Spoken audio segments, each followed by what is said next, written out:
இந்த வாரத்துல கர்த்தர் நம்மோடு பேசும்படியாக நமக்கு கொடுக்கப்படுகிற பகுதி சங்கீதங்களின் புத்தகம் 102வது சங்கீதம் 13வது வசனத்தை யாராவது சத்தமா வாசிங்க.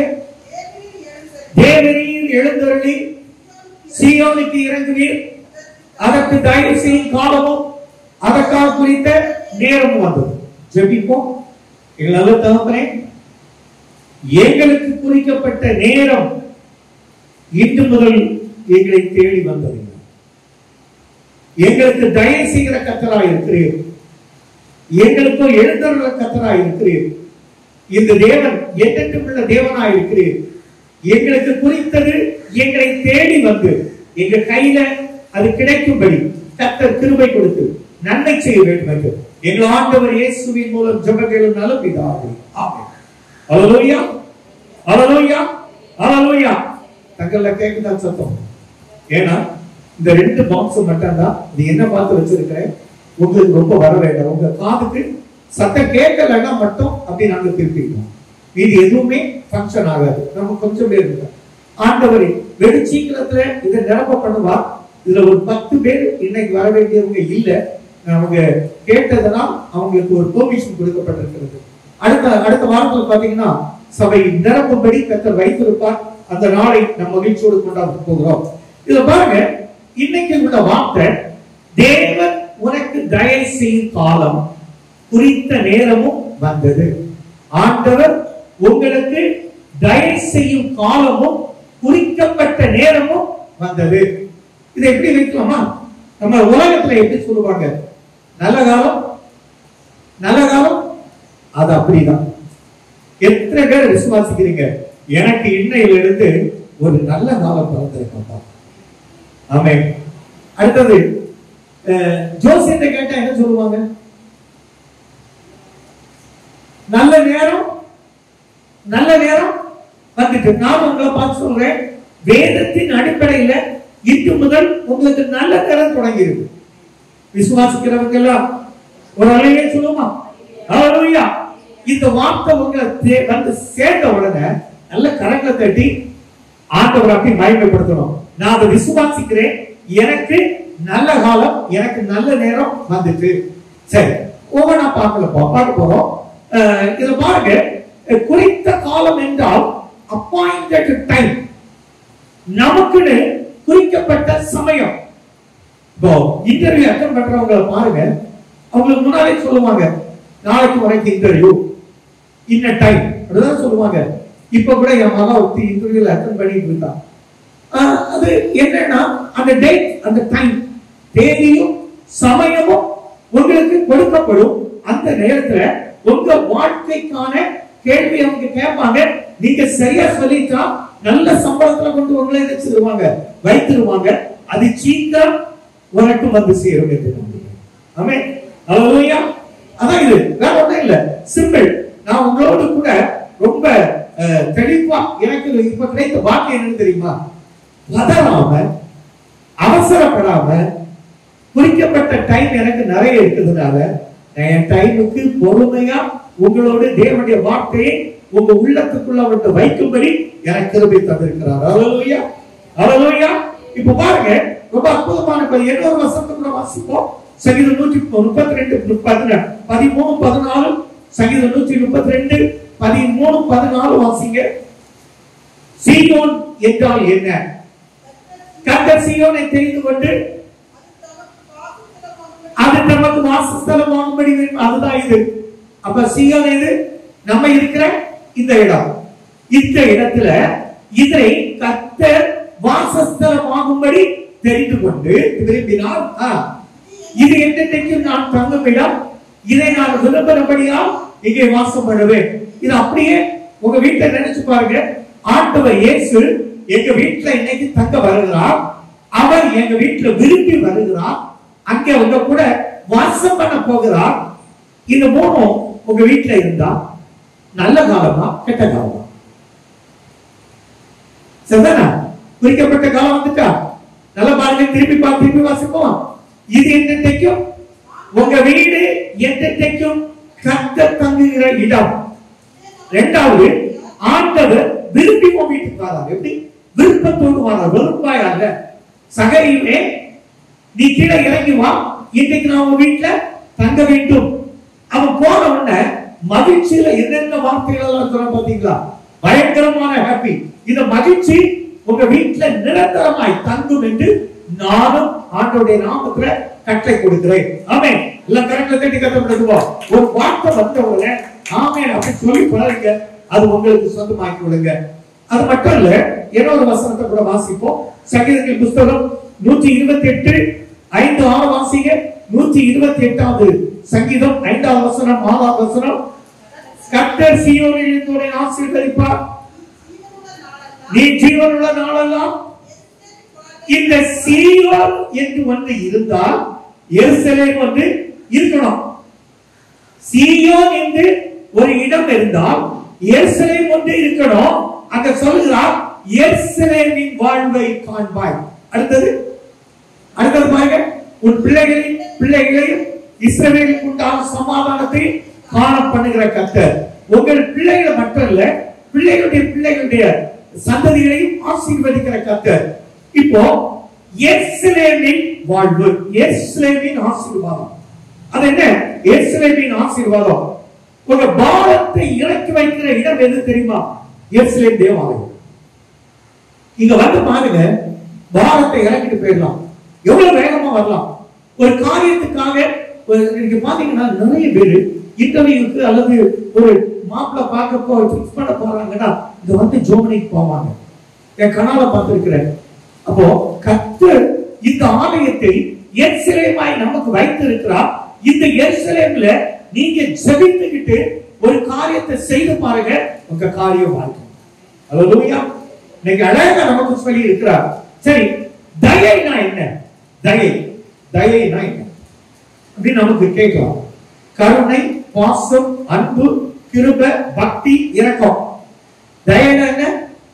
தயைனா என்னலாம்? கருணை, பாசம். பாசம் இல்லாதவங்க இனி உங்க மேல பாசம் வரும். உங்க வீட்டார் உங்களை கடுகடு நிக்கிறாங்களா? உன் புருஷன் அப்படி நிக்கிறாப்லையா? இன்று முதல் உங்க புருஷமார் உங்க பக்கமாய் வருவார்கள். அவங்க உங்கள்கிட்ட பாசமா இருப்பாங்க, உங்கள்கிட்ட அன்பா இருப்பாங்க.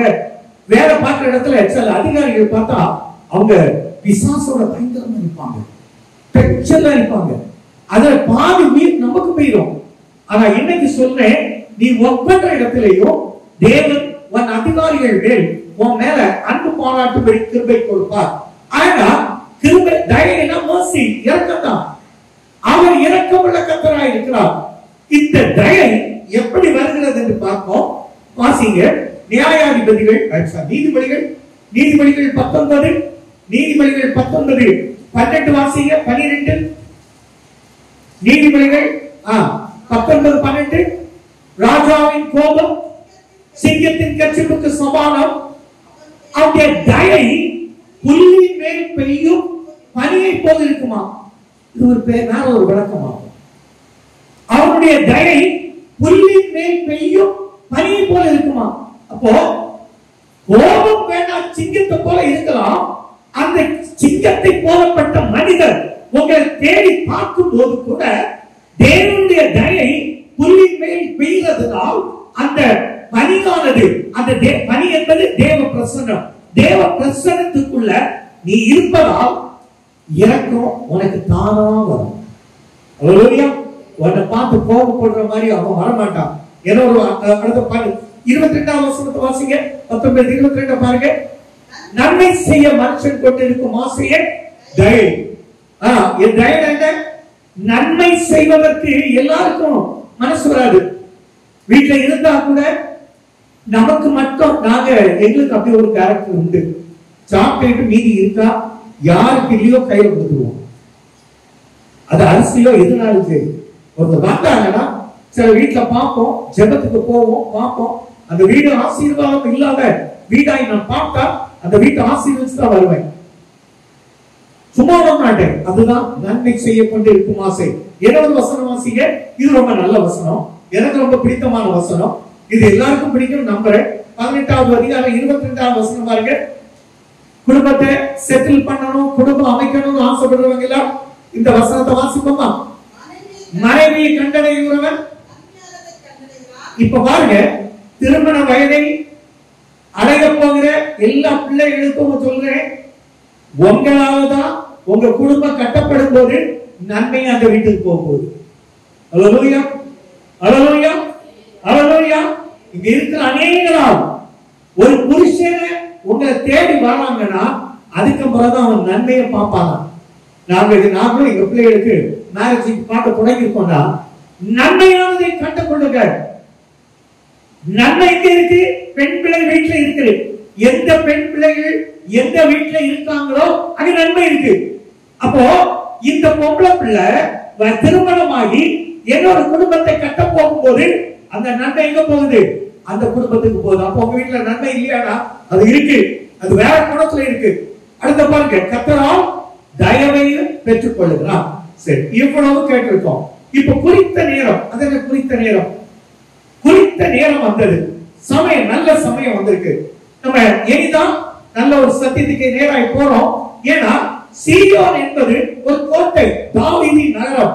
இந்த சீயோனை சவுல் சொல்றான், இந்த சீயோனுக்குள்ள ஒரு கிபியோனியர் எபூசியர் சொல்றாங்க, தாவீதை பார்த்து ஒன்னை கிபியோனியர் எபூசியர்கள் இந்த சீயோனை பிடிக்க விட மாட்டாங்க, அவங்க குருடர் சப்பானியுடைய தடுப்பாங்க. ஆனா தாவீது இந்த கோட்டையை பிடித்ததால் எதிர்காலத்துல அது தாவீதின் நகரமான போது சாலமோனை கொண்டு இந்த சீயோன் எல்லாம் எருசலேம் தேவாலயத்தை கட்டினார். அல்லேலூயா. அதனால சிலர் கோட்டை பிடிக்க போறோம்னு நினைக்காதீங்க, கோட்டையை பிடிப்பீங்க. சிலர் பாருங்கன்னா வேலையை செய்யற இடத்துல பிடிமானம் இல்லாம இருக்கும். இனி அந்த வேலையில நீங்களே போறோம்னு சொன்னாலும் உங்களுக்கு நல்ல சம்பளத்தை வந்து வச்சிருப்பாங்க. சிலர் பாத்தீங்கன்னா உங்க மேல கடுகடு இருப்பாங்க, இனி அவங்களை பிடிப்பீங்க.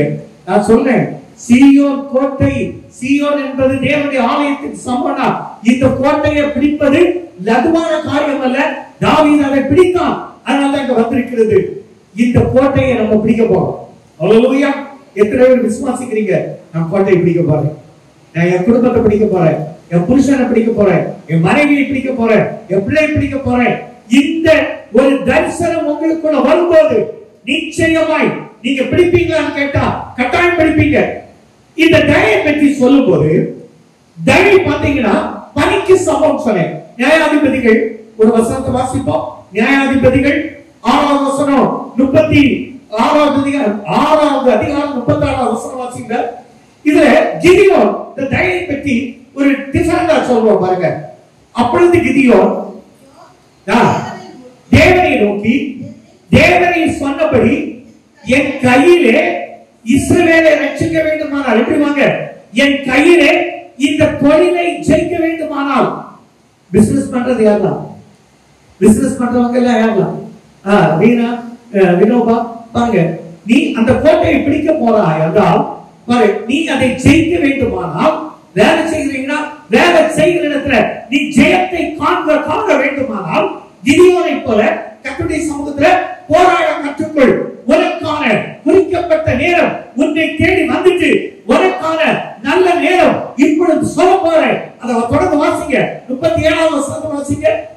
இதோ நான் மயிருள்ள ஒரு தோரை களத்திலே போடுகிறேன், பனி தோரின் மேல் மாத்திரம் பெய்து. நான் ஏற்கனவே சொன்னேன், இந்த பனி பெய்கிற இடம் தேவ தயவை குறிக்கிறது, தேவ தயவை குறிக்கிறது. அப்போ தோல் இஸ்ரவேலை குறிக்கிறது. அது என்ன இஸ்ரவேல்? யாக்கோபு ஈசாக்கை ஏமாத்திட்டு தோலை போட்டுட்டு வந்தா பாருங்க. அவன் ஏமாத்தும் போது எப்படி வந்தான்? ஆட்டு தோலை போட்டுக்கிட்டு, ஏசாக்கு ரோமத்தை உடையவனாக தோலை போட்டுக்கிட்டு வந்தான். இந்த தோலை போட்டுக்கிட்டு வந்தது இஸ்ரவேல்.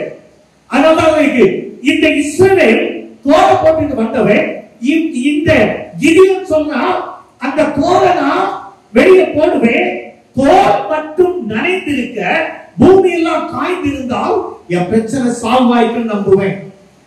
அல்லேலூயா. எனக்கு நல்ல நேரம் தொடங்கிட்டு. ஏன்னா கிதியோனை கொண்டு மீதியானியரை ரட்சிப்பதுதான் கர்த்தருடைய சித்தம். சிலரை மேற்கொள்வதற்கு சிலரை கொண்டு வருவார். இங்க அதுதான் நடந்து. இங்க பாருங்க எவ்வளவு. அடுத்த வசனம் வாசிங்க, அடுத்த வசனம் வாசிங்க. அது அப்படியே ஆயிட்டு கசக்கி அதில் இருந்த பனி நீரை ஒரு கிண்ண நிறைய பிழித்தார். உன் பிரச்சனைய அப்படியே சக்க போல பிழிந்து ஒரு டம்ளருக்குள்ள விடும்படி ஒன்றை கொண்டு கிருபை கொடுப்பார். அல்லேலூயா. ஆண்டவரால் மட்டும்தான் முடியும். உன் பிரச்சனை இன்னையோடு கர்த்தர் முற்றுப்புள்ளி வைக்க அவர் ரெடி ஆயிட்டார். அடுத்த வசனத்தை வாசிங்க. இதே போல அடுத்த சொல்ல பாருங்க. இப்போ பூமி எல்லாம் தோல் நினைச்சிருக்கணும். அடுத்தது என்ன சொல்றான்? தோல் மட்டும் காய்ந்திருக்க வேண்டும், பூமி எல்லாம் நனைந்திருக்க வேண்டும். அதாவது நான் இந்த மீதியானவரை மேற்கொள்ளும் போது என் ஜனங்கள் இஸ்ரவேலருக்கு எல்லாம் மேல பனி பெய்ய வேண்டும். அது ஏன்னா இவங்க தேவனுக்கு விரோதமான தவறை செய்ததால் தேவ கோபம் இவர்கள் மேல் இருந்ததால், தேவன் கோபத்தோடு இருப்பதால் இந்த பனி இஸ்ரவேல் தேசம் வந்து பயிர்மானால் தேவ சமூகத்தில் என்ன கிடைச்சோம்? இறக்கம் கிடைச்சோம், பாசம் கிடைச்சோம். தேவனுக்கு இஸ்ரவேல் ஜனங்களுக்கு மேல அன்பு வந்துடும். அதனாலதான் அவன் கேட்கிறான், பூமி எல்லாம் பனியால் நிறைந்து இருக்கணும், தோல் மட்டும் நினைச்சிருக்கணும், காய்ச்சிருக்கணும். இனி மறக்க மாட்டீங்கன்னு நம்புறேன். ஒரு பெரிய விளக்கத்தை சொல்லியிருக்கேன். இந்த பனி தேவ பிரசன்னத்துக்கு ஒப்புமை. பனி பாருங்க, பெரிய பிரச்சனை, எப்பேற்பட்ட பிரச்சனை இருக்கட்டேங்க, தேவ சமூகத்தில் வந்து பாருங்க, தேவ பிரசன்னத்துல மெழுகு பட்ட நூல் போல் ஆகி உருகி போயிடும் என்கிறேன். அல்லேலூயா. உங்க பிரச்சனை நூல் மெழுகு, அது ஒரு திரி போல் உருகி போயிடும். பிரச்சனை பற்றி கவலைப்படாதீங்க. நீங்க சிங்கத்தை போல எழுந்திருக்கும்படி கர்த்தர் உங்களுக்கு கொடுப்பார். அல்லேலூயா, அல்லேலூயா, அல்லேலூயா. அதுக்கு காரணம் இருக்கா? இருக்கு. ஏன் காரணம் இருக்குன்னா, இங்க பாருங்க, ஒரு வசனத்தை வாசிப்போம். யோபுக்கு எழுதின புத்தகம் 29ஆம் அதிகாரம் 4ஆம் வசனம் பாருங்க. தேவனுடைய ரகசிய செயல் குறியீடு பாருங்க. தேவனுடைய ரகசிய செயல் உங்க கூடாரத்தில் இருக்கு. அதனால நீ தேவனிடத்தில் கேட்பதை அவர் கொடுக்க நல்லவராய் இருக்கிறார்.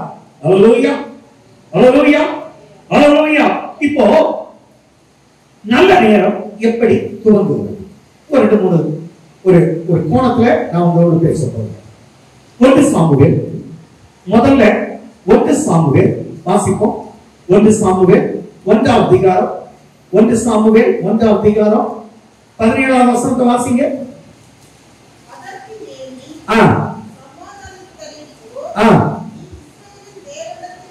நீ இஸ்ரவேலின் தேவனிடத்தில் கேட்ட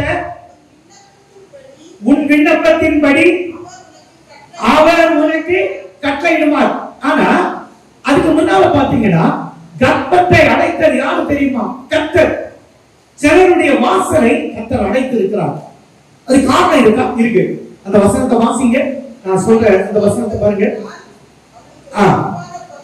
5ஆம் வசனம், 5ஆம் வசனத்தை வாசிங்க. அன்னாளை சிநேகித்தபடியினால் அவனுக்கு இரட்டிப்பான பங்கை கொடுத்தான், கர்த்தரோ அவன் கர்ப்பத்தை அடைத்தார். சிலருடைய வாசலை அடைத்தது யாரு? கர்த்தர். ஏன் அடைத்தார்? அடுத்த வசனம் பாருங்க.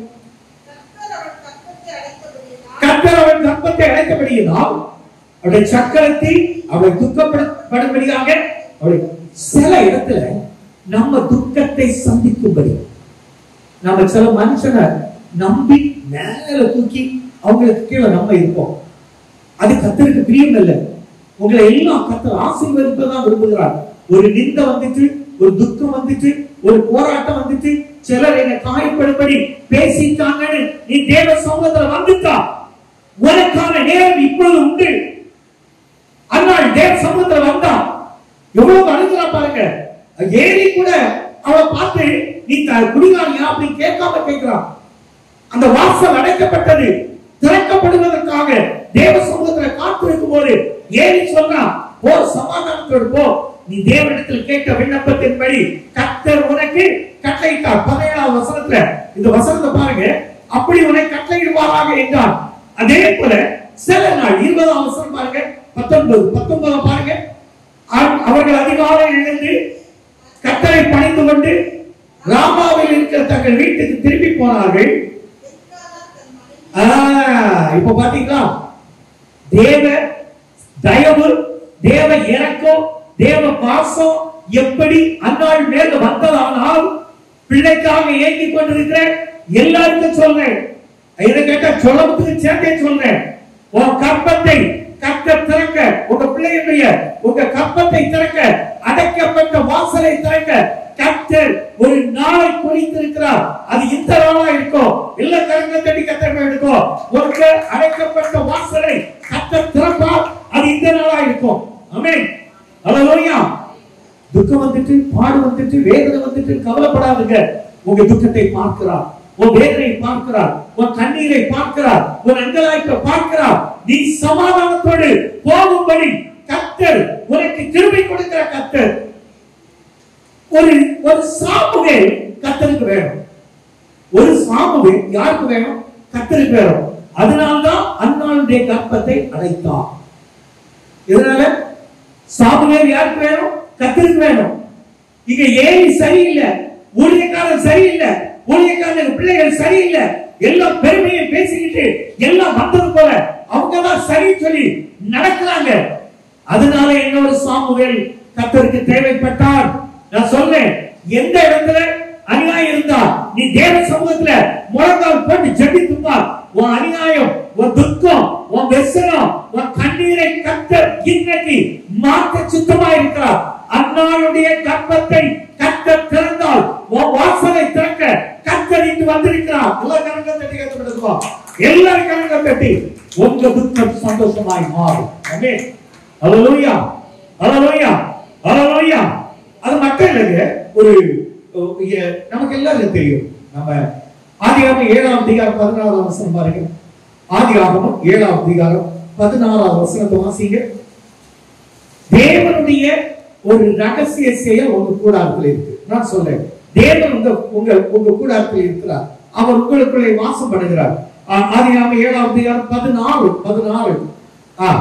தேவன் அவனுக்கு கட்டளையிட்டபடி ஆண் பெண்ணுமாக சகல வித மாம்ச ஜந்துக்களுக்கும் உள்ளே பிரவேசித்தன. அப்பொழுது கர்த்தர் அவனை உள்ள விட்டு, எப்படி சில நம்ம சில இடத்துல பாத்தீங்கன்னா சில மனிதர்கள் நம்ம தேடி வந்தாங்கன்னு வைக்கலாம். அவங்க பிடிக்கலன்னு சொன்னா என்ன செய்வாங்க? போகும்போது கட்டார்னு ஒரு அடைவலை இருப்பாங்க. அரசுங்கிறத பாத்தீங்களா? கவலைப்படாதீங்க, இங்க ஆண்டவர் அப்படி இல்லை. அவனை உள்ள தள்ளிட்டு கதவை அடைச்சிட்டார். ஏன்னா அவனே நினைச்சாலும் திறக்காது. சில கதவுகள் நீங்க நினைச்சா திறக்கலன்னு கவலைப்படாதுங்க. தேவ சமூகத்துல காத்திருங்கள். கிட்டத்தட்ட ஒரு வருஷத்துக்கு மேல நோவா அந்த பேழைக்குள்ள காத்திருந்தானே. எவ்வளவு வீச்சம், எவ்வளவு கஷ்டம். ஒரு ஹோல் வெளியே அந்த பேழையில மட்டும் இந்த வேஸ்ட் எல்லாம் போற ஒரு ஹோல் இருந்துன்னா அந்த பகுதியோடு தண்ணி உள்ள இருக்கும். ஒரு மாற்றமும் இல்லை. எத்தனை கிட்டத்தட்ட ஒரு வருடத்துக்கு மேல நோவாவும் அவன் வீட்டாரும் அந்த மிருகங்களோடு சஞ்சரித்தார்கள். எவ்வளவு அலசல், அந்த படகு அங்கே இங்கே அலசடி படும்போது எவ்வளவு வேதனை, ஒரு நிம்மதியற்ற சூழலை. சரி, இப்படி வந்து தட்டி நிக்குது. நான் கடந்த நாட்களை சொல்லும் போது அந்த பேரை தட்டி நின்ற பிற்பாடு 280 நாட்களுக்கு மேல கதவை கர்த்தர் திறக்கல. இந்த வசனத்தை கூட வாசிங்க. அது ரொம்ப எக்ஸலண்டா சொல்லி பாருங்க. அதுல 8ஆம் அதிகாரம் 16ஆம் வசனம் வாசிங்க. 8ஆம் அதிகாரம் 16ஆம் வசனம். 2ஆம் மாதம் 16 வாசிங்க. நோவாவை நோக்கி, நீ உன்னோடு கூட உன் மனைவியும் குமாரனும் இப்போ குடும்பமாய், இதுவரை குடும்பமாய் அழைக்கப்பட்டிருக்கீங்க. குடும்பமாய் வருமான குறைவை சந்தித்தீங்க. குடும்பமாய் சரீர சுகத்தை பெற முடியல. சுகவீனத்துல உங்க குடும்பம் மகா கஷ்டப்படுகிறது. ஆண்டவர் சொல்லுகிறார், குடும்பமாய் புறப்படு, வெளியவா, உனக்கு ஒரு புதிய உலகத்தை காண்பிக்கிறேன். ஒரு வருஷத்துக்கு மேல நீங்க இவ்வளவு கஷ்டப்பட்டீங்கன்னா புதிய உலகத்தை கர்த்தர் காட்ட சித்தமாயிருக்கிறார். அல்லேலூயா, அல்லேலூயா. இன்னொரு வசனத்தை வாசிங்க. எப்படி நல்ல நேரம். இப்ப பாருங்க, எக்ஸலண்டா உங்களுக்கு ஒரு வார்த்தை சொல்ல போறேன். யாத்திராகமம் 12ஆம் அதிகாரம் 41வது 42வது வசனம் வாசிங்க. யாத்திராகமம் 12 41 42. 430 வருஷம் வருஷம் முடிந்த அன்றைய தினமே கர்த்தருடைய சேனைகள் எல்லாம் எகிப்து தேசத்துக்கு புறப்பட்டது. எப்படி? ஒரு நாள் கூட முன்ன போகல. அதான் குறிக்கப்பட்ட நாள் உன்னுடைய இந்த நாளா இருக்கும். இன்னைக்குதான் கர்த்தர் இந்த நாளை குறித்தார். 430 வருடம் முடிந்த ஒரு செகண்ட் கூட மாறலங்க. கர்த்தர் ஜனங்களை புறப்பட பண்ணினார். சும்மாவே இல்ல. நான் சொல்றேன், இதுவரை நீங்க இப்படிப்பட்ட ஒரு அடிமைத்தனத்துக்குள்ள நீங்கள் சந்தித்தீர்களானால் நான் சொல்றேன், அடுத்த வருஷம் உங்க சந்ததிகள் பொன்னோடு பொருளோடு இருப்பாங்க. கரெக்டா நீங்க சொல்றதுங்க. ஒரு ஆசீர்வாதம் வரும்போது அதை அப்படியே பெற்றுக்கொள்ளுங்க. கர்த்தர் உங்களுக்கு ஒரு நல்ல வார்த்தையை கொண்டு வந்திருக்கிறார். இதை 430 வருஷம் முடிந்த உடனே கர்த்தர் அவங்க அங்கே இருந்து புறப்படுங்கன்னு சொல்றார். அதுக்கு முன்னால இன்னும் நிறைய சம்பவம் இருக்கு. யாத்திராகமம் 9ஆம் அதிகாரம் வாசிங்க. புறப்படுறதுக்கு முன்னுக்கு கர்த்தர் செய்ததை பாருங்க. உங்களுக்கும் உலகத்தானுக்கும் வேறு பிரிக்கிற விதத்தை பாருங்க. வாசிங்க 9:5-6. யாத்திராகமம் 9:5-6 வாசிங்க. மேலும்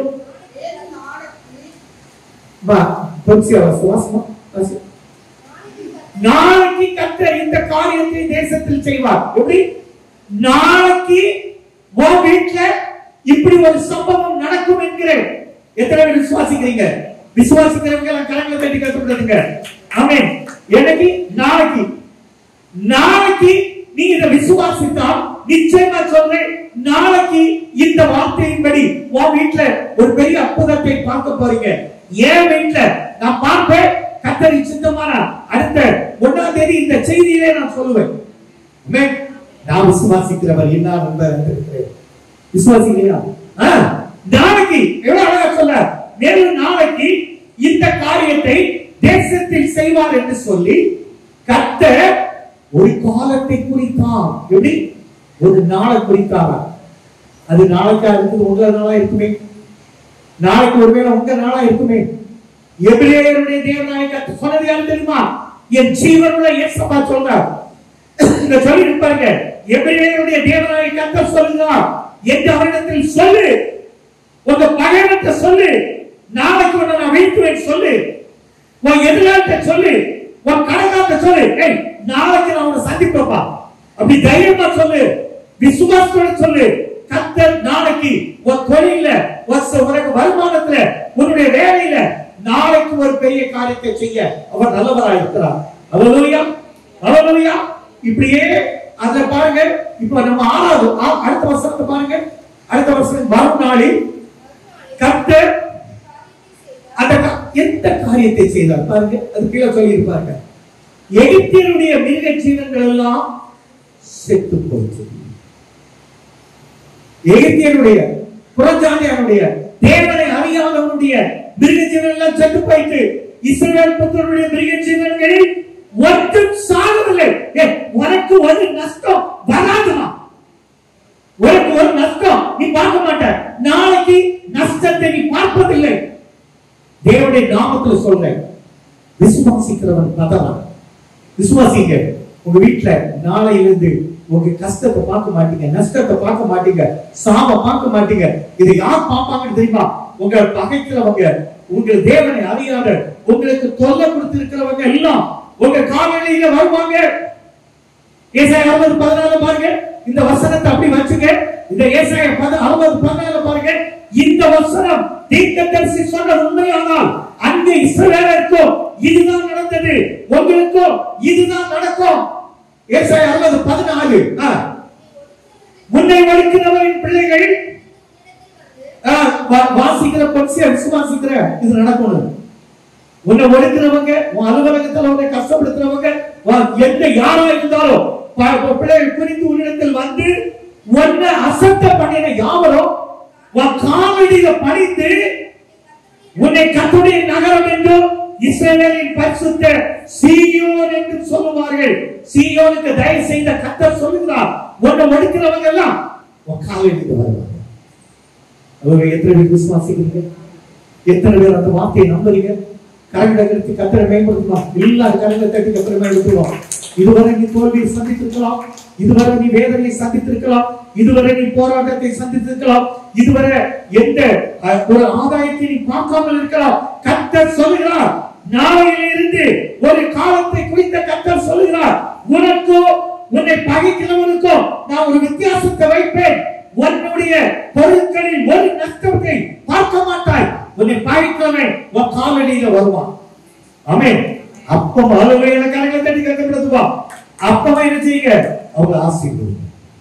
அப்பமா அவங்க என்ன செய்யுங்க, ஆசீர்வதிங்க. ஏன்னா அவன் ஆசீர்வாதத்துக்கு தகுதி இல்லாதவன். அந்த அவ வீட்டுல உள்ள ஆசீர்வாதத்தை சேர்த்து உனக்கு வந்துடும்.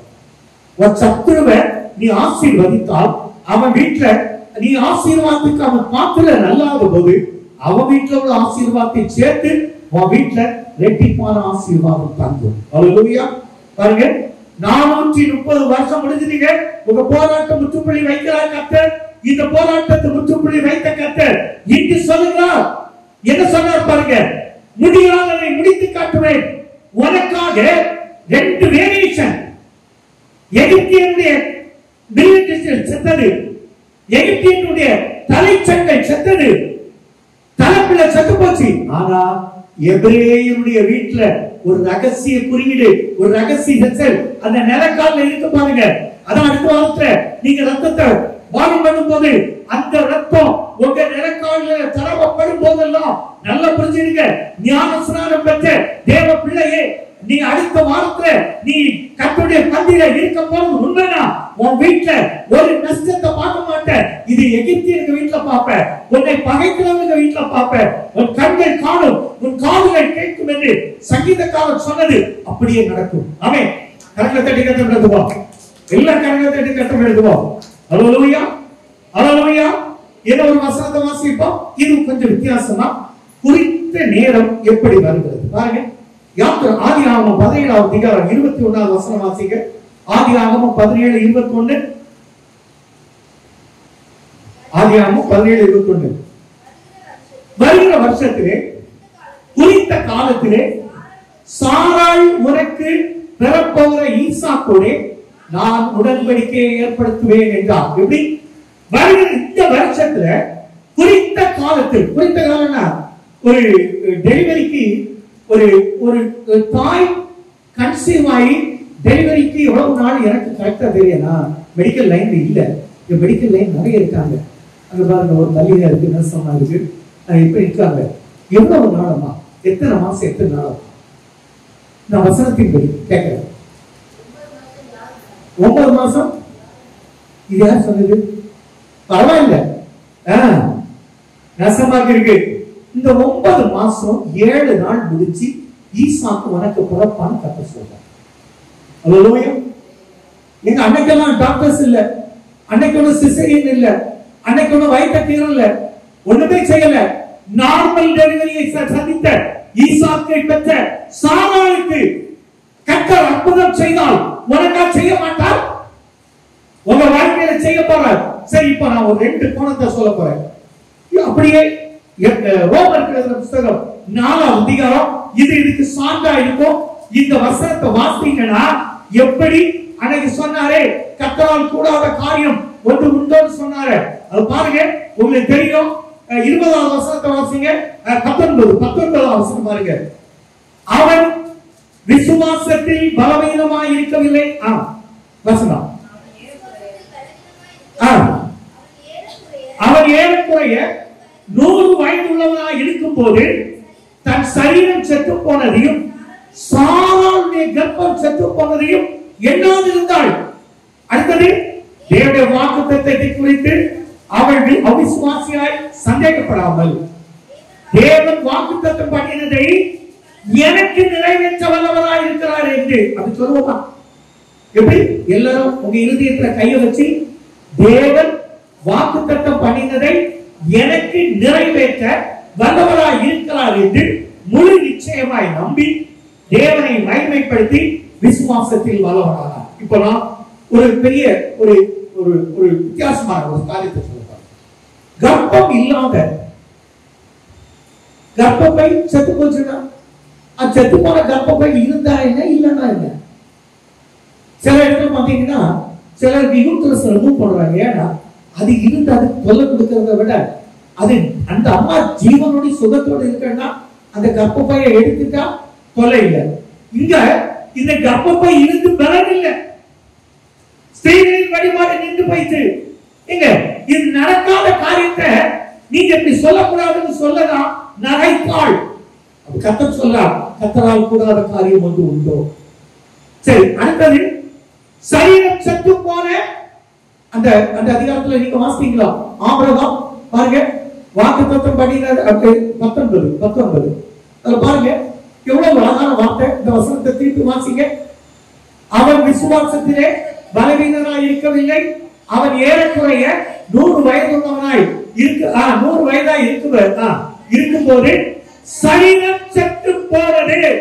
எப்படி சரீரம் செத்து போனது? கொரோனா டைம்ல நிறைய பேருக்குடைய பிளட்ல என்ன ஆச்சு? இன்ஃபெக்ஷன் வந்தது. இல்லையா? இன்ஃபெக்ஷன் வந்தது. இன்ஃபெக்ஷன் வந்தா அந்த பிளட் என்ன செய்ய முடியல. டயாலிசிஸ் பண்ணி பார்த்தாங்க, என்னெல்லாமோ பண்ணி பார்த்தாங்க, நிறைய செத்தாங்க. நான் சொல்றேன், உன் சரீரத்துல உன் ரத்தத்துல ஒரு கிருமி தொற்று இருக்குதுன்னா இன்னைக்கு அதை மாற்றுகிறோம். ஆமே, கரங்களை கட்டி கத்தப்படுதுங்க, கரங்களை கட்டி கத்தப்படுதுங்க. இந்த கிருமி தொற்று வர்றதுனால சளி வருது. இல்லையா? நீ விசுவாசித்தால் இந்த நேரத்தில் கர்த்தர் உனக்கு பரிபூர்ண சுகத்தை இப்ப கட்டளையிட்டு இருக்கிறார். கரங்களை கட்டி கத்தப்படுது. ஆண்டவர் நல்ல கர்த்தர். நான் சொல்றது உண்மைங்க. எந்த கிருமி தொற்றும் எனக்கு ஒரு கொஞ்ச நாளுக்கு முன்னால ஒரு மகா என்ன நாங்க எங்க ஹோம்ல இருக்கு ஒரு பையனை கொண்டு விட்டாங்க. அந்த பையனுக்கு தாய் ஒரு கிருமி தொற்று ரத்தத்துல மயக்க போச்சு. அந்த பொறுப்பை நாங்க எடுத்துக்கிட்டோம். அந்த அம்மா நான் யாருக்கிட்ட எனக்கும் என் பாசமாக மட்டும்தான் தெரியும். ஒருத்தர்கிட்ட கூட நான் சொன்னதே இல்லை. கத்தட்ட சொன்னேன். அந்த அம்மா உலகத்தை விட்டு போயிட்டு நான் சொல்றேன், இப்படிப்பட்ட ஒரு காரியங்களை போதகத்தை சொல்லும் போது போதகர் யார்கிட்ட சொல்லணும்? கத்தட்ட சொல்லணும். இத பக்கத்துல இருக்கவங்கள கொட்டடிச்சா சாபம். நான் சொல்றேன், உங்க ரத்தத்துக்குள்ள உங்க புருஷமாருக்குள்ள ரத்தத்துக்குள்ள இது எதுக்காக சொல்ல சொன்னா எனக்கு தெரியலமா. ஆனா ஒன்று சொல்ல சொன்னா, இந்த உங்க ரத்தத்துக்குள்ள ஒரு தொற்று இருக்கு, ஒரு இன்ஃபெக்ஷன் இருக்கு, அல்லது ஒரு சளிக்கட்டு இருக்கு, ஏதோ ஒண்ணு இருக்குன்னா கர்த்தர் இன்னைக்கு நாள் குறித்திருக்கிறார். ஆபிரகாமை புதுப்பித்த கர்த்தர் உங்களை புதுப்பிக்க அவர் வல்லவராக இருக்கிறார். இன்று நீ காண போகிற அந்த பெரிய ரட்சிப்பை கடைசி வரை பாப்பா. நீ அடுத்த தடவை டெஸ்டுக்கு போய் பாரு, அந்த இன்ஃபெக்ஷன் இருக்காது. விசுவாசித்தா நல்ல கரங்களை தட்டி ஆண்டவரை மகிமைப்படுத்துவோம். விசுவாசத்தோடு கரங்களை தட்டி மகிமைப்படுத்துங்க. நீங்க அடுத்த தடவை நீ மெடிக்கல் டெஸ்டுக்கு போ, நீ எந்த டெஸ்டுக்கு போ, ஒரு தீமையை நீ பார்க்க மாட்டாய். கர்த்தர் நல்லவர். அல்லேலூயா. விசுவாசிக்கிறவங்க எல்லாம் மீண்டும் ஒரு முறை நல்ல கரங்களை தட்டி கதறதுமா. கர்த்தர் நாள் குறித்தார். அது இந்த நாள் நல்ல நாளா இல்லையா? நல்ல நேரம் தொடங்கிட்டு சில பிள்ளைகளுடைய பெற்றோருக்கு கூட பலவீனங்கள் ஆட்கொள்ளும். உங்க பாட்டி உங்க தாத்தா யாரா இருந்தாலும் இந்த பலவீனம் இனி அவரை ஆட்கொள்ளுவதிலிருந்து ஆண்டவருடைய நாமத்துல ஆபிரகாமை முன்குறித்து இந்த செய்தியை கேட்கிற எல்லாருக்கும் அது அப்படியே ஆமா அப்படியே ஆக்கணும் என்கிறேன். கர்த்தர் உங்களுக்கு பலனை கொடுப்பார். சரீரம் செத்து போன ஆபிரகாமால் ஒரு பிள்ளையை பெற முடியும்னா அநேகர் பாத்தீங்கன்னா கால் நடக்க முடியல. நான் சொல்றேன், உங்க கால்களை பலப்படுத்த கர்த்தரால் முடியும். ஆமென். அது மான் கால்களை போல மற்ற கர்த்தர் மாற்ற அவர் சுத்தமா இருக்கிறார். என்ன ஒரு வசனத்தை நம்ம ஒரு வித்தியாசமா வாசிக்க போறோம். ஆனா இதை எழுதி வாசிக்கணும். ஏன்னா இந்த சூழல் இங்க இருக்கிற கொஞ்சம் பேர் இருக்கிறீங்க. இன்னைக்கு இந்த சத்தியத்தை கேட்கிற யூடியூப்ல கேட்க போறாங்க நிறைய. அவங்களுக்கு அது பலமா இருக்கும். வாசிப்போம். 2 ராஜாக்கள் இத பாருங்க. நான் சொல்ற இந்த வசனத்தை அப்படியே 2 ராஜாக்கள் 8ஆம் அதிகாரம் 6ஆம் வசனத்தை வாசிப்போம். 6ஆம் வசனத்தை அப்படியே எல்லாரும் எழுந்து நின்று, ஏன்னா இந்த வசனத்துக்கு நான் விளக்கம் சொல்லும் போது இது எனக்கு ரொம்ப அவசரமா தேவைப்பட்டேன்னு சொல்லிருக்கேன். பைபிள் இல்லைன்னா அப்படி ஸ்கிரீன் பாருங்க. எல்லாம் வாசிப்போமா? எல்லாம் சேர்ந்து வாசிப்போமா? ராஜா அந்த ஸ்திரீயை கேட்டதற்கு அவள் அவனுக்கு விவரித்து சொன்னாள். அப்பொழுது ராஜா ஒரு பிரதானியை நியமித்து அவளுக்கு உண்டான எல்லாவற்றையும் அவள் தேசத்தை விட்டு போன நாள் முதல் இதுவரைக்கும் உண்டான அந்த வயலின் வருமானம் அனைத்தையும் அவளுக்கு கிடைக்கும்படி செய்தார். ஏன்னா இப்ப உங்களுக்கு மொட்டையா சொல்றது மொட்டையா இல்லையா? மொட்டையா சொல்றது பாருங்க. முதல் வசனம் வாசிப்போம். இந்த முதல் வசனம் வாசிக்கும் போது குறித்த காலம் எப்படி வந்தது ஏன்னா ஒரு 10 நிமிஷத்துல முடிச்சிருவேன் கட்டாயமா. ஏன்னா இந்த செய்தி உங்களுக்கு நல்ல காலம் தொடங்கி இருக்கு, நல்ல நேரம் தொடங்கி இருக்குது. நீங்க சரீரத்தை பாத்தீங்க, எல்லா பலவீனத்துல பாத்தீங்க. பிசாசின் பிடியில பிடிக்கப்பட்டவங்களுக்கும் கர்த்தர் அற்புத சுகத்தை கொடுக்க அவர் நல்லவராய் இருக்கிறார். வாசிப்போம். 1ஆம் வசனத்தை வாசிங்க. 1ஆம் வசனம். எலிசா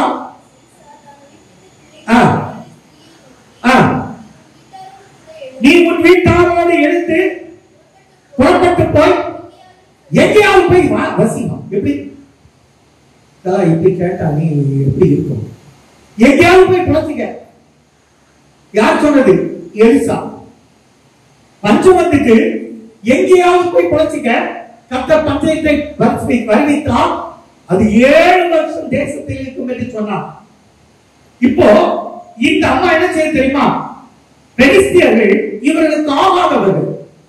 இவ பெலிஸ்தியருடைய தேசத்துல போறா பஞ்சத்தை தீர்க்க. எத்தனை வருஷம்? 7 வருஷம்.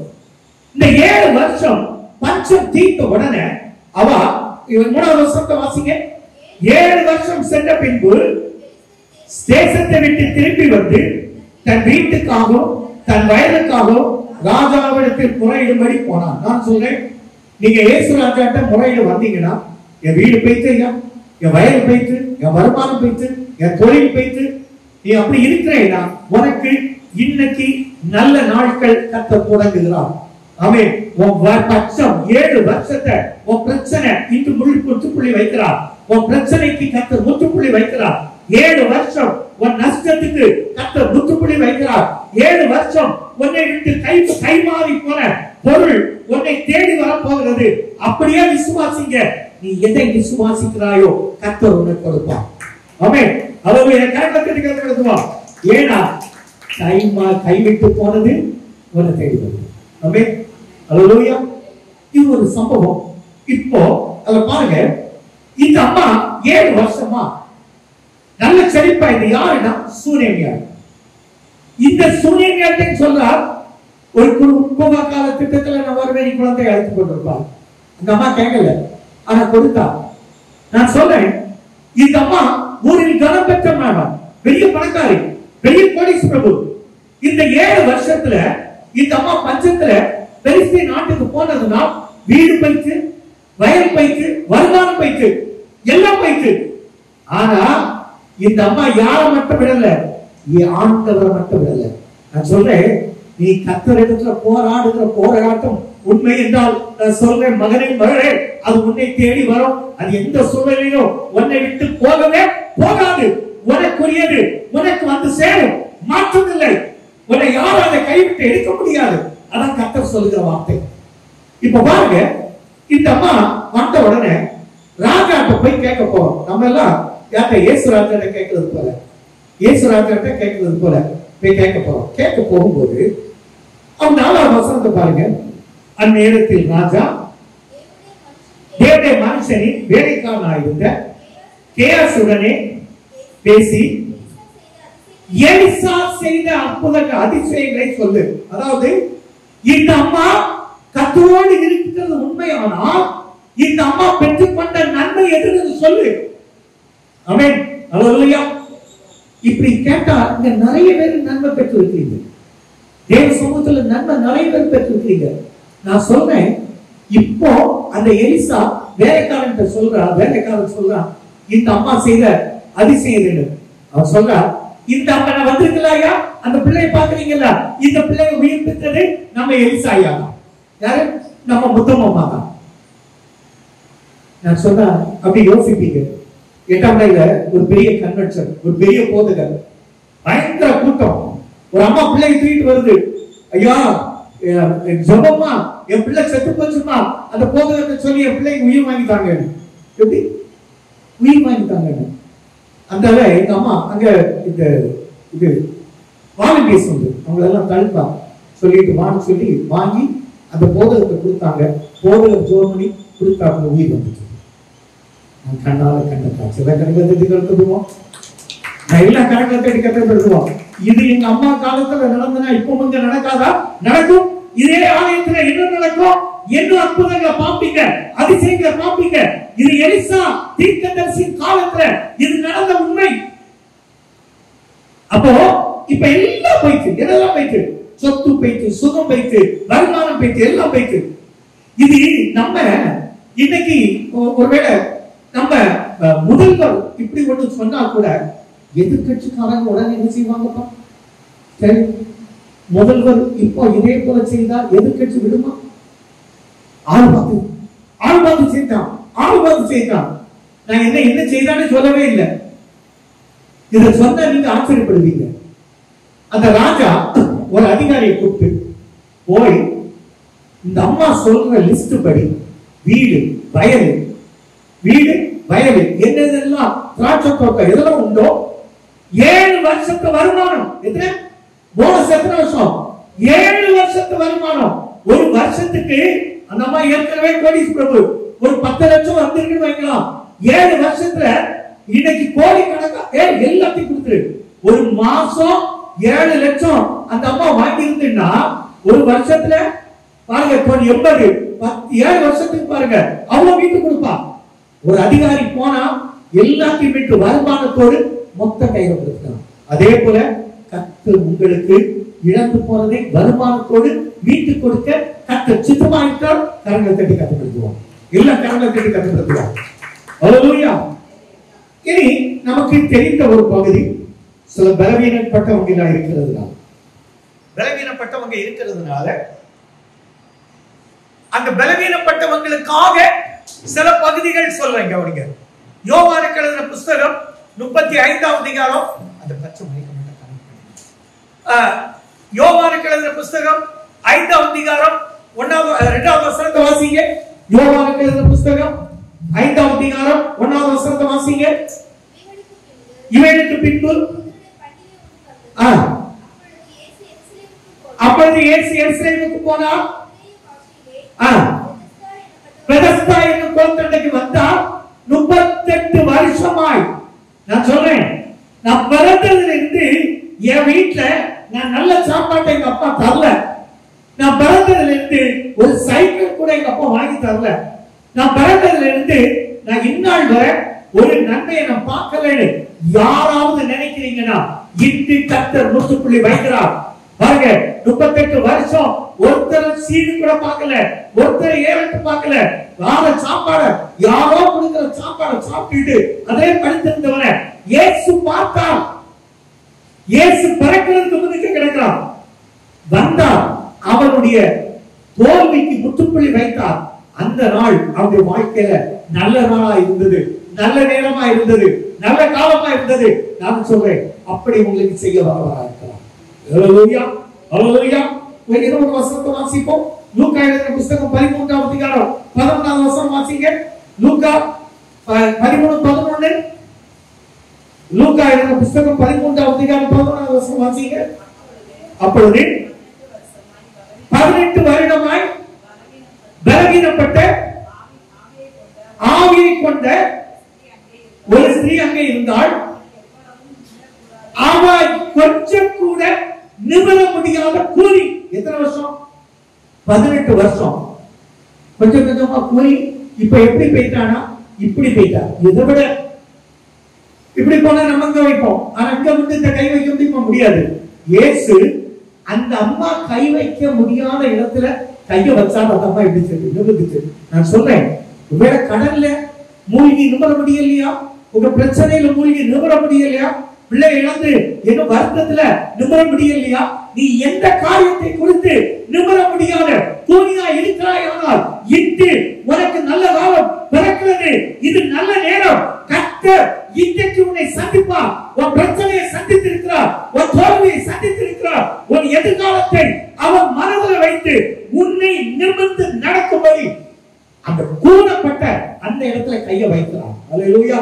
எல்லா கரங்களை தட்டி கொடுத்துவோம். உன் பிரச்சனையில கை வைக்கிறார், உன் பிரச்சனையில கை வைக்கிறார், உங்க அம்மாவுடைய பிரச்சனையில கை வைக்கிறார், உங்க வியாதியில கை வைக்கிறார். அது எதுவானாலும் எதுவானாலும் தைராய்டா இருந்தாலும் சரி, எதுவானாலும் இயேசு இப்போ அந்த இடத்துல கையை வைக்கிறார். நீ சுகமானாய். உன் பிரச்சனை முற்றுப்புள்ளி. எல்லாரும் எழுந்திருப்போம். இந்த நல்ல நேரத்தை, இந்த நல்ல காலத்தை நாம் அப்படியே ஆண்டவரோடு கொஞ்ச நேரம் தேவனுடைய சமூகத்துல செலவிட போறோம். எல்லாரும் எழுந்திருந்து கேட்கப்பட்ட அந்த சத்தியத்தை நினைத்து பாருங்க. ஆண்டவரே, ஒரு கிதியோனை கொண்டு மீதியானியருக்கு பெரிய ரட்சிப்பை கொடுத்தது உண்மைதான். ஒரு மனோவாவை கொண்டு ஆண்டவர் சிம்சோன் மூலமாக பெரிய ரட்சிப்பை கொடுத்தது உண்மையானால், ஒரு அன்னாளை கொண்டு துன்பப்படுத்தப்பட்டார், துக்கப்படுத்தப்பட்டார், அவமானப்படுத்தப்பட்டார். ஆண்டவர் ஒரு சாமுவேலை கொண்டு வந்து இஸ்ரவேலுக்கு ஒரு பெரிய ரட்சிப்பை கொடுக்க முடியுமானால், உங்க ஆண்டவரே இன்னைக்கு இந்த இடத்துல வந்திருக்கிற இந்த பிள்ளைகளுக்கு ஒரு நல்ல நாட்களை ஆண்டவரே, நல்ல காலத்தை கத்த தோண்டி இருக்கிறீங்கப்பா. பிரச்சனையின் காலம் முடிந்து போனதப்பா. நாங்க விசுவாசிக்கிறோம் ஆண்டவரே, நாங்க விசுவாசிக்கிறோம், நாங்க விசுவாசிக்கிறோம். ஆண்டவர் ஆபிரகாமுடைய சரீரம் செத்து போன பிறகு ஆண்டவர் உயிர் பெற வைக்க முடியுமானால், ஆண்டவரே பலவீனப்பட்டவங்க எல்லாம் உயிர் பெற வைக்க என் தேவனால் முடியுமே. சாராளுடைய கற்பம் செத்து போனதுனால நேருடைய கற்பப்பைகள் இன்று கர்த்தர் சுகத்தை கொடுக்கிறார். வயிற்று பாபத்துல இன்று முற்றுப்புள்ளி வைக்கிறார். கர்த்தர் உனக்கு ஒரு பெரிய செய்தியை கட்டளையிடுகிறார். அந்த சூரியனை அழைப்போல நீ எல்லாவற்றையும் இழந்தது உண்மையானால், ஒரு ஸ்பெஷல் ஆபீசர் போட்டு கர்த்தர் எத்தனை வருடம் நீ நஷ்டத்தை அடைந்தாயோ அத்தனை வருடம் உள்ள லாபத்தை கொடுக்க கர்த்தர் உனக்கு நல்லவராயிருக்கிறார். இயேசுப்பா, நீங்க செய்ய போறதுக்கு ஸ்தோத்திரம் அப்பா. ஸ்தோத்திரம், ஸ்தோத்திரம், ஸ்தோத்திரம். எல்லாரும் ஆண்டவரை கேளுங்க. ஆண்டவரே, எனக்கு நீ நல்ல காலம் அப்பா, எனக்கு நீ நல்ல காலம். ஆண்டவரே, நான் நல்ல செய்தியை எதிர்பார்க்கிறேன்.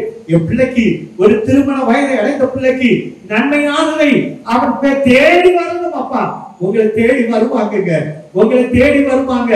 நன்மையானதை, நல்ல மனைவி கண்டுகிறவர்கள் நன்மையானதை பெறும்போது கர்த்தரிடத்தில் தயவை பெற்றுக் கொள்கிறாரே என்று தயவை பெற்றுக் கொள்ளாத அநேக வாலிபர்கள் இருக்கிறாங்க. கர்த்தர் உங்களுக்கு நல்ல குடும்பத்தை கட்ட போகிறார். கர்த்தர் உங்களுக்கு நல்ல குடும்பத்தை கட்ட போகிறார். திருமண வயது அடைந்த பிள்ளைகள் எல்லாம் ஆண்டவரை கேளுங்க. கர்த்தர் உங்களுக்கும் உங்கள் சந்ததிகள் மூலமாக நல்ல குடும்பத்தை கத்தரிக்க கத்த சித்தமா இருக்கிறார். நல்ல நாட்களை தந்தீங்கப்பா, நல்ல செய்தியை கொடுத்து நிக்கிறீங்கப்பா. இந்த செய்தியின் மூலம் நான் விசுவாசிக்கிறேன்.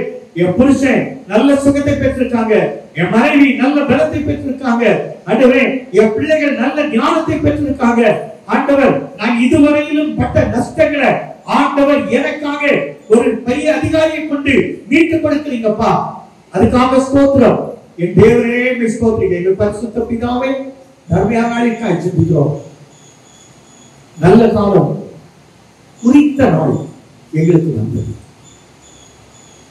ஆண்டவர் எவ்வளவு நல்ல நாட்களை கொடுத்திருக்கிறார்.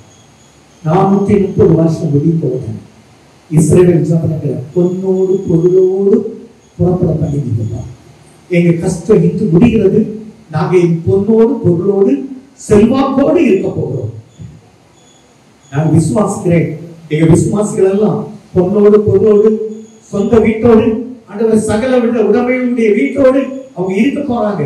இனி வாடகை வீடு அவர்களுக்கு சொந்தமானது அல்லப்பா. ஆண்டவர் சீக்கிரத்தில் இந்த காரியத்தை செய்வதற்கு ஸ்தோத்திரம். ஆண்டவரால் கூடாத ஒன்றே இல்லப்பா. அதே போல ஆண்டவரே, 38 வருடம் வியாதிப்பட்டவனுக்கு ஒரு நாள் முத்துப்பிள்ளை வைத்தீங்கப்பா. அதே போல தலைப்பிள்ளை சந்தானத்தை கொடுத்து எகிப்தியருக்கும் இஸ்ரவேலருக்கும் வேறுபாடு காட்டீங்க. ஆண்டவர் இந்த இஸ்ரவேலர்களை ஆண்டவர் இந்த பூமியில பலத்திருக்க பண்ணுகிற கர்த்தர் அல்லவா. இவர் நினைத்த காரியங்கள் நினைத்தபடி நடக்க இனி கஷ்டமல்லாத ஒரு வாழ்வை கொடுத்து ஆண்டவர் மகிழ்ச்சியாய் இருக்க கர்த்தர் கிருபை கொடுத்து நன்மை செய்ய வேண்டும் என்று உங்கள் திருப்பாதம் எடுத்து கேட்கும் நல்ல பிதாவே. ஆம், என் ஆத்துமாவே கர்த்தரை ஸ்தோத்திரி, என் முழு உள்ளமே பரிசுத்த நாமத்தை ஸ்தோத்திரி. என் ஆத்துமாவே கர்த்தரை ஸ்தோத்திரி, கர்த்தர் செய்த சகல உபகாரங்களை மறவாதே. ஆமென். என் ஆத்துமாவே நம்ம பாடணும். இனி துதி கனமாய் பாடி கர்த்தரை மகிமைப்படுத்துவோம். துதி கனமகிமையோமக்கே ஓ எல்லாமுமே ஓ எல்லாமுமே துதி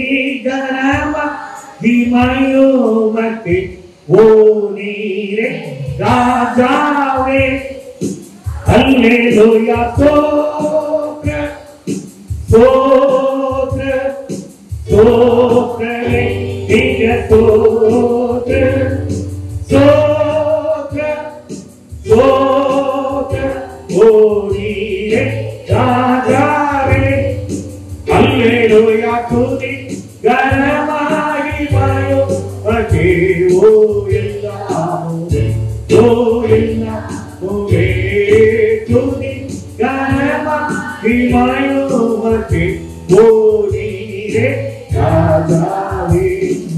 ஆமென். ஹல்லேலூயா ஹல்லேலூயா ஹல்லேலூயா.